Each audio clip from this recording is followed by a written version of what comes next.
नमस्कार दोस्तों, आप सभी का स्वागत है रिवीजन टाइम यूट्यूब चैनल पे। हम यहाँ पर ल्यूसेंट की हिस्ट्री की सीरीज को डिस्कस कर रहे हैं। आज का जो टॉपिक है वो महाजनपद काल। ठीक है, इसका जो समय है 600 ईसा पूर्व से 350 ईसा पूर्व। ठीक है, एरिक वंश के किस शासक को कुर्निक कहा जाता था? कुर्निक कहा जाता था किसको इनमें से? तो आ जाएगा हमारे पास अजातशत्रु को कहा जाता था। किस शासक ने गंगा और सोन नदियों के संगम पर पाटलिपुत्र नामक नगर की स्थापना की थी? तो किस शासक ने की थी? तो ये की थी उदयन ने। तो ये ध्यान रखना, पाटलिपुत्र नामक जो नगर था वो किस नदी के किनारे था? तो गंगा और सोन नदियों के किनारे था, संगम पर था। शिशुनाग वंश का कौन सा शासक था जिसके समय में वैशाली में द्वितीय बौद्ध संगति का आयोजन किया गया था? काकवर्ण के नाम से जाना जाता है। तो ये आ जाएगा कालाशोक। ये भी याद रखना, ये द्वितीय बौद्ध संगति के बारे में आयोजन कहाँ किया गया था? ये बहुत बार पूछा गया है, एसएससी, एनटीपीसी, ठीक है, आरआरबी के जितने भी एग्जाम हुए उसमें भी बहुत बार पूछा गया है क्वेश्चन। 323 ईसा पूर्व में सिकंदर महान की मृत्यु हुई थी। तो ठीक है, तो कौन से सिकंदर महान की मृत्यु हुई थी, कहाँ पे हुई थी, ये पूछ रहा है आपसे। तो इसमें बेबीलोन में हुई थी।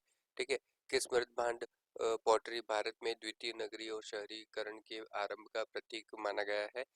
तो इसका सही आंसर हो जाएगा हमारे पास उत्तरी काले पॉलिशकृत बर्तन। नेक्स्ट क्वेश्चन आ जाता है, पाली ग्रंथों में गांव के मुखिया को क्या कहा जाता था? पाली ग्रंथों में गांव के मुखिया को भोजक या ग्राम भोजक कहते थे। ये भी बहुत बार पूछा गया क्वेश्चन है। उज्जैन का प्राचीन नाम ये सभी को पता है, अवंतिका। नेक्स्ट क्वेश्चन जो आता है, नंदवंश का संस्थापक कौन था? नंदवंश का संस्थापक जो थे वो थे महापद्मनंद। ये भी बहुत बार पूछा गया क्वेश्चन। प्राचीन भारत में पहला विदेशी आक्रमण किनके द्वारा हुआ था? ईरानियों के द्वारा हुआ था। नेक्स्ट क्वेश्चन आ जाएगा हमारे पास, सिकंदर ने भारत पर कब आक्रमण किया था? सिकंदर ने भारत पर 326 ईसा पूर्व में भारत पर आक्रमण किया था। मगध की पहली राजधानी कौन सी थी? मगध की पहली राजधानी थी गिरिवृज और राजगृह। ये भी बहुत बार पूछा गया क्वेश्चन है। ठीक है, किस शासक द्वारा सर्वप्रथम पाटलिपुत्र का राजधानी के रूप में चयन किया गया था? तो के कौन शासक थे? उदयन थे। 16 महाजनपदों की सूची उपलब्ध है, तो किसमें है ये? अंगुत्तर निकाय में है। पहला ईरानी शासक जिसने भारत के कुछ भाग को अपने अधीन कर दिया था, उनका नाम क्या है? डेरियस। सिकंदर के आक्रमण के समय भारत पर निम्नलिखित राजवंशों में से किस एक का शासन था? ठीक है, तो किसका शासन था इसमें? नंदवंश का शासन था। निम्नलिखित में से कौन सा एक ईसा पूर्व छठी सदी में भारत आरंभ में भारत का सर्वाधिक कई शक्तिशाली राज्य था? तो कौन सा था इसमें?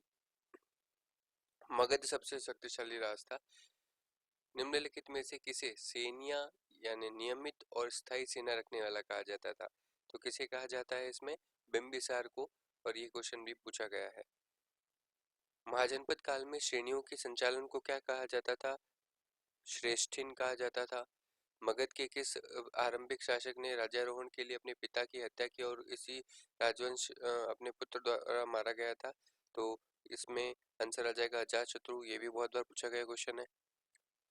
विश्व का पहला गणतंत्र वैशाली में किसके द्वारा स्थापित किया गया था? तो यह आ जाएगा लिच्छवी के द्वारा स्थापित किया गया था। यहाँ पे महाजनपद दे रखा है और यहाँ राजधानी दे रखी है, तो आपको इसे सुमेलित करना है। तो कुरु, कुरु में आ जाएगा इंद्रप्रस्थ। पांचाल, पांचाल आ जाएगा अचित्र। कौशल, कौशल आ जाएगा साकेत। वत्स, वत्स आ जाएगा कौशाम्बी। तो सही आंसर जो हो जाएगा वो हो जाएगा बी। निम्नलिखित में से कौन सा एक बौद्ध ग्रंथ जो आता है 16 महाजनपदों का उल्लेख करता है? तो इसका सही आंसर आ जाएगा अंगुत्तर निकाय। ये भी क्वेश्चन बहुत बार रिपीट हुआ है। निम्नलिखित में से कौन सा एक मगध साम्राज्य की राजधानी नहीं रहा है? मगध साम्राज्य की राजधानी कौशाम्बी जो आता है वो नहीं रहा है, बाकी ये तीनों रहे हैं, गिरिवृज, राजगृह, पाटलिपुत्र। Important question. इस तरीके से ये टॉपिक यहीं पे समाप्त होता है। आप सभी का यहाँ तक बनाने के लिए बहुत